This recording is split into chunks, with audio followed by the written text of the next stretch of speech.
Good morning, सलाम सब सुनने वालों को, ख़ास तौर पे अफ़गान भाईजान को, क्योंकि ये वीडियो मैं आपके लिए बना रहा हूँ।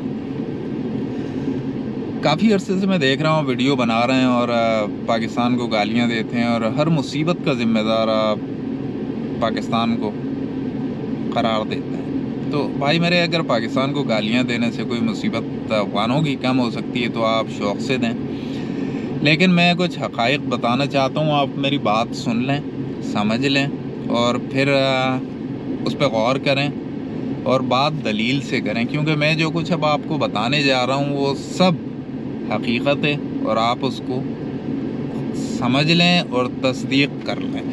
तो चलें शुरू करते हैं। आप बात करते हैं पहले इंडिया से दोस्ती की।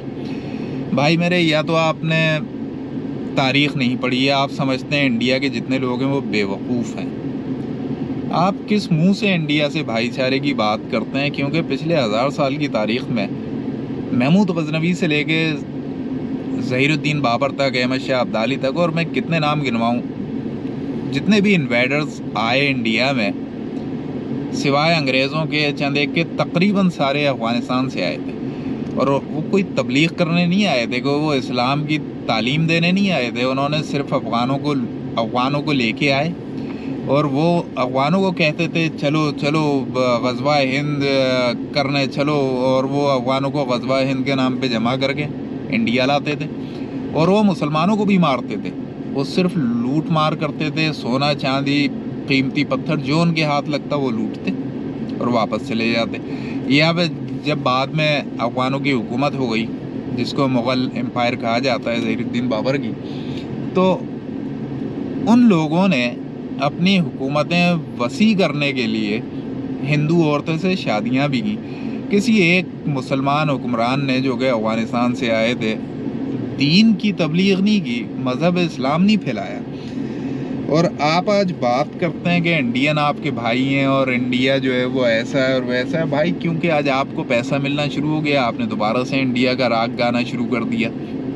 क्योंकि भाई, आप लोग एक ऐसी कौम है दुनिया में जो पैसे के लिए हर काम कर सकती है। चलें थोड़ा सा आगे चलते हैं। मुग़ल हुक्मरानों के बाद की आ जाते हैं। अंग्रेज़ आया, अंग्रेज़ ने कब्ज़ा किया पूरे इंडिया पे। क्या हुआ फिर?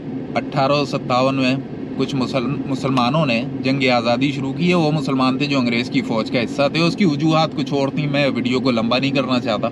कुछ हिंदू भी उनके साथ थे।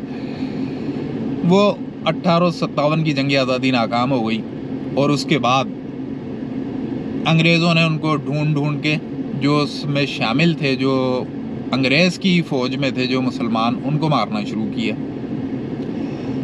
तो उस वक्त एक तहरीक चली, उसको कहा जाता है तहरीक हिजरत। तारीख़ की किताबों में वो आज भी मौजूद है। पाकिस्तान के नौजवान नस्ल इस तहरीक हिजरत के बारे में पढ़ सकती है। तो उस वक्त उन मुसलमानों ने 2, 4, 6 के वो छोटे छोटे ग्रुप बना के ये तहरीक शुरू की कि तहरीक हिजरत, और उसका नाम था तहरीक हिजरत कि अफ़गानिस्तान हिजरत करते हैं, वो मुसलमानों का करीब तरीन मुल्क है और उसमें हमें पनाह मिलेगी। तो पता है क्या हुआ? वो तहरीक नाकाम हुई। और वो नाकाम किस वजह से हुई कि अफ़गानों ने उन मुसलमानों को, गरीब बेसरो सामा मुसलमानों को, जो अंग्रेज़ से अपनी जानें बचा के भाग रहे थे, उनको पकड़ा और अंग्रेज़ हुकूमत को 30 रुपये या एक 303 की राइफ़ल, जो बोल्ट एक्शन राइफ़ल थी जिसमें 10 राउंड आते थे, पुरानी, आज भी वो लोगों के पास हैं पाकिस्तान में, उस एक राइफ़ल के बदले में उन्होंने अंग्रेज़ों को, उन मुसलमानों को फ़रोख्त कर दिया। एक मुसलमान की जान की कीमत उस वक्त अफ़गानों ने क्या लगाई? 30 रुपये या एक 303 की राइफ़ल। ये था आपका किरदार। उस वक्त आपका इस्लाम कहाँ चला गया था? उस वक्त आपकी गैरत कहाँ चली गई थी मेरे भाई? चलें, अच्छा, एक दिलचस्प बात इसमें मैं और आपको बताता चलूँ कि वो जो मुसलमान थे ना, जिन्होंने पकड़ के अंग्रेज़ को फ़रोख्त किया गया और अंग्रेज़ ने बाद में उन सबको अज़ियतनाक तरीक़ों से मौत की सज़ा दी। किसी को तोप के मुँह के आगे बांध के उड़ा दिया, किसी को घोड़ों के पीछे बांध के उस वक्त तक खींचा जब तक हड्डियाँ और गोश्त अलहदा ना हो गए। वो तकरीबन सारे उन अफ़गानों फ़ौजियों की औलादें थीं जो अफ़गान इन्वेडर्स के साथ आए और इंडिया में आबाद हो गए। आज भी वो लोग जो नाम में खान लगाते हैं, लेकिन ना वो पश्तो बोलते हैं, ना फ़ारसी, ना दरी। वो नाम में खान लगाते हैं, लेकिन क्योंकि उनकी सदियाँ गुजर गईं, वो आज भी उर्दू हिंदी बोलते हैं। लेकिन ये वो उनकी औलादें थीं जिनको अफ़गानों ने अपनी ही औलादों को पकड़ा और फ़रोख्त किया 30-30 रुपए के पीछे। ये आपका किरदार था। चलें जी, थोड़ा सा और आगे चलते हैं तारीख़ के सबक में। 1947 में पाकिस्तान बना। पूरी दुनिया ने तस्लीम कर लिया, मुस्लिम और गैर मुस्लिम ममालिक ने। एक मुल्क ने पाकिस्तान को तस्लीम नहीं किया। मालूम है वो कौन सा मुल्क था? वो था अफ़गानिस्तान। लेकिन जब अफ़गानिस्तान ने ये देखा, थोड़ा अरसा गुजर गया, अफ़गानिस्तान ने देखा कि पाकिस्तान की तो मईशत बढ़ती जा रही है, ये तो एक बड़ा और ताकतवर मुल्क होगा और हमें इससे इमदाद मिल सकती है, तो फिर आपने तस्लीम कर लिया। तो या तो आप पहले गलत थे तस्लीम ना करके, या फिर बाद में गलत हुए तस्लीम करके। सिर्फ और वजह सिर्फ ये थी, उन्हें इमदाद चाहिए थी, तो फिर उन्होंने तस्लीम की। चलें जी, थोड़ा सा और आगे चलते हैं तारीख़ के सबक में जो मैं आपको पढ़ा रहा हूँ। 1978 में अफ़गानिस्तान में जो जंग शुरू हुई, रशियन आर्मी जो आई वो अफ़गान हुकूमत की दावत पे आई थी। वो जहाद नहीं था, वो फसाद था। और मैं उसके बारे में एक मुकम्मल वीडियो बना अपलोड कर सकता हूँ, अगर नौजवान नस्ल जानना चाहें कि वो असल में अफ़गान जंग थी क्या, रशिया क्यों आया और क्यों चला गया, उसकी मैं तफसील बता सकता हूँ। क्योंकि वो ज़ाहिर है कि आप तो बहुत, अभी आपकी उम्र बहुत कम है, आपको इस बात का ना पता होगा, ना आपने वो देखा होगा अपनी आँखों से। तो हमने बॉर्डर खोल दिए और हमने प्रोपेगेंडा शुरू कर दिया कि जी अफ़गानिस्तान में अगर रूस को ना रोका गया तो वो पाकिस्तान पर कब्ज़ा कर लेगा। हालांकि ऐसी कोई बात नहीं है। पाकिस्तान आर्मी उस वक्त भी दुनिया की छठी सबसे बड़ी और ताकतवर आर्मी थी और आज भी है। तो इतना उसमें जो है ना, रूस के पास इतनी अफरादी क़ुव्वत ही नहीं थी कि वो पाकिस्तान पे भी कब्ज़ा कर लेता। और रूस की फ़ौज आई कितनी थी? Only 100,000 soldier. सिर्फ 1 लाख की फ़ौज एक वक्त में रही थी। उनकी रोटेशन होती थी, वो आके फिर वो 2 हफ्ते की 3 हफ्ते की छुट्टियों पे चले जाते थे। तो एक वक्त में ज़्यादा से ज़्यादा रशियन आर्मी रही है 1 लाख बस। तो 1 लाख फ़ौज से किसी पूरे मुल्क पे कब्ज़ा हो सकता है यार? ये सब बेकार सी बातें जो हमने प्रोपेगेंडा था जो पाकिस्तान में किया गया। तो ये पाकिस्तान से जब ये प्रोपेगेंडा हुआ तो कराची से लेके पेशावर तक यूनिवर्सिटीज़ के नौजवान तालिब इल्म अपनी अपनी उन्होंने पढ़ाई छोड़ी और अफ़गानों की मदद के लिए उनके साथ रूसी फ़ौज से लड़ने के लिए पहुंच गए। बेशुमार लोग ऐसे थे जिनकी लाशें भी वापस नहीं आई और वो वहीं मरे और आज भी उनकी बेनाम कब्रें काबुल और कंधार और जलालाबाद के कब्रिस्तानों में मौजूद हैं। आप लोगों ने उनकी लाशें भेजना भी पसंद ना की और जब आपसे कहा जाता, आप कहते थे उसने तो अल्लाह ताला उसको जज़ा देगा, वो तो जहाद करने आया था हमारे लिए, उसने थोड़ी कुछ किया, वो तो अल्लाह के रास्ते में जहाद के लिए निकला था। ये आपका किरदार था जब रूसी फ़ौज से हमारे नौजवान आपके लिए लड़ने गए। आज भी उनकी क़ब्रें मौजूद हैं, वो बेनाम क़ब्रें देख लेना जाके। फिर आपने इतना भी किसी का एहसान नहीं माना जो हमारा नौजवान वहाँ आपके लिए शहीद हुआ। हालांकि उनके अपने अपने ड्रीम थे, कोई डॉक्टर बनना चाहता था, कोई वकील बनना चाहता था, कोई इंजीनियर बनना चाहता था। आपने किसी के नाम पे एक गली मोहल्ले का नाम भी किसी एक नौजवान के नाम पे नहीं रखा। एक आदमी अपनी फैमिली छोड़ के, सब कुछ छोड़ के आपके मुल्क में आया आपके साथ लड़ने के लिए, उसने अपनी जान दे दी। आपने इतना एहसान भी नहीं माना है किसी मदरसे का नाम उसके नाम पे रखते, किसी गली का नाम, किसी स्कूल का नाम, कि ये हमारा एक नौजवान था जो सिर्फ इसलिए आया कि वो अपने भाइयों के साथ लड़ेगा और रशियन आर्मी को शिकस्त देगा। उसने अपनी जान दी, आपने उसका एहसान ही नहीं माना। फिर क्या किया? हमने बॉर्डर खोले, 30 लाख अफ़गान आए यहाँ पे पनागुज़ीन। वो महाजिर मैं उनको नहीं कहूँगा, महाजिर तो वो होता है जो एक मकसद के तहत मुस्तकिल बुनियादों पे हिजरत करता है। वो पनागुज़ीन होते हैं। वो पनागुज़ीन थे जो आए थे, जिन्हें वक्ती तौर पे आए थे अपनी जान बचा के कि उन्हें वापस जाना था। तो वो आए पनागुज़ीन, उनकी इमदाद हुई, उनकी जानों का तहफ़्फ़ुज़ पाकिस्तान में हुआ। उन्होंने क्या किया? पाकिस्तानी पासपोर्ट शनाख्ती कार्ड बनवाए। 70 और 80 की दहाई में पूरी दुनिया में पाकिस्तानी पासपोर्ट पे वो गए, मुंशियात की स्मगलिंग शुरू कर दी। जहाँ भी वो पकड़े गए पासपोर्ट निकलता था पाकिस्तानी।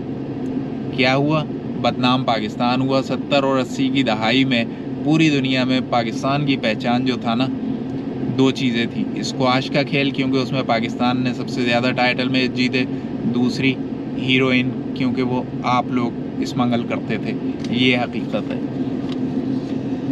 لیکن آپ لوگوں نے کبھی کوئی احسان نہیں مانا، اور آپ کے بدلے میں میں آپ کو ایک بات بتا دوں کہ ترکی میں پاکستانیوں کی بہت عزت کی جاتی ہے، اور اس کی وجہ کیا ہے کہ 100 سال پہلے جب خلافت عثمانیہ کے حق میں مسلمانوں نے، انڈیا کے مسلمانوں نے ایک تحریک خلافت شروع کی تھی، خلافت موومنٹ وہ شروع کی تھی، وہ اس میں کوئی توپ نہیں چلائی، کوئی بندوق نہیں چلائی، وہ ایک پرامن پولیٹیکل موومنٹ تھی۔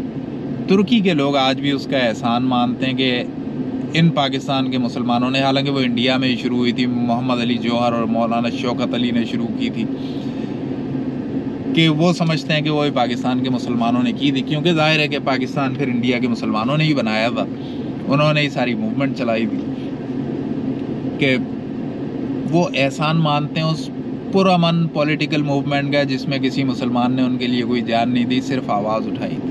تو یہ ہوتی ہے ایک احسان مند قوم، اور یہ ایک احسان فراموش قوم ہے افغانوں کی، جس نے کبھی پاکستان کا کوئی احسان ہی نہیں مانا۔ یہ ہے آپ کا کردار میرے بھائی۔ اب ذرا آ جائیں ایک اور بات پہ کہ آپ کو ساری دنیا کی برائیاں نظر آتی ہیں پاکستانی قوم میں، چلو ٹھیک ہے، پاکستانی برے لوگ ہیں، مان لی یہ بات کہ اسی لیے پاکستان کی حالت اچھی نہیں ہے۔ اگر پاکستانی سب سے اچھی قوم ہوتی دنیا کی تو پاکستان سب سے اچھا ملک ہونا چاہیے تھا، لیکن ایسا نہیں ہے تو مان لیتے ہیں۔ لیکن میرے بھائی ایک بات بتاؤ، افغانستان کی 90% زرعی زمین پہ کاشت ہوتی ہے منشیات کی، ساری جو کھانے پینے کی زرعی اجناس ہیں، چاول، گندم، مکئی، دالیں، پیاز، ٹماٹر، سب پاکستان سے جاتا ہے۔ آپ لوگ کیوں پاکستان سے خریداری کرتے ہیں؟ خود کیوں نہیں اگاتے؟ کیا آپ کو ڈاکٹر نے منع کیا ہے کہ چاول، گیہوں، باجرہ، آلو، پیاز کی کاشت نہ کرنا؟ آپ کو ڈاکٹر نے منع کیا ہے؟ یہ نہیں۔ وجہ اس کی یہ ہے کہ ایک سال کی منشیات کی جو فصل کی آمدنی ہے نا، وہ دیگر زرعی اجناس کی 6 سال کی فصلوں کی آمدنی کے برابر ہے۔ تو یہ پیسے کا لالچ ہے جس کے لیے 90% افغانستان کی زمین آج اوپیم کی کاشت میں اور دوسری منشیات کی کاشت میں استعمال ہوتی ہے۔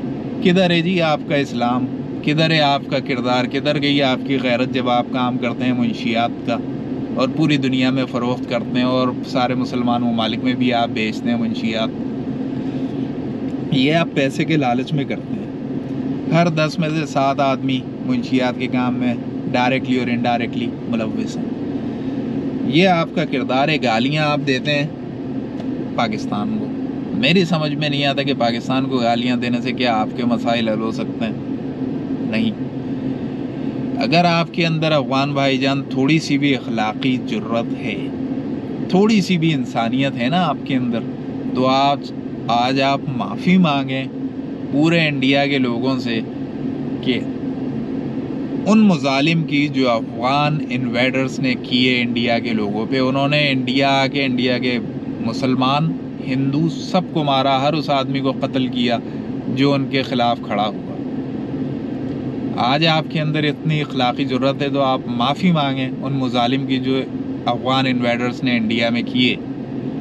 آج آپ معافی مانگیں ان سارے مصائب، جرائم اور پریشانیوں کی جو افغان ریفیوجیز نے پاکستان میں کیے۔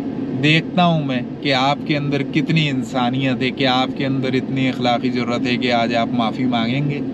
یہ میں دیکھنا چاہتا ہوں۔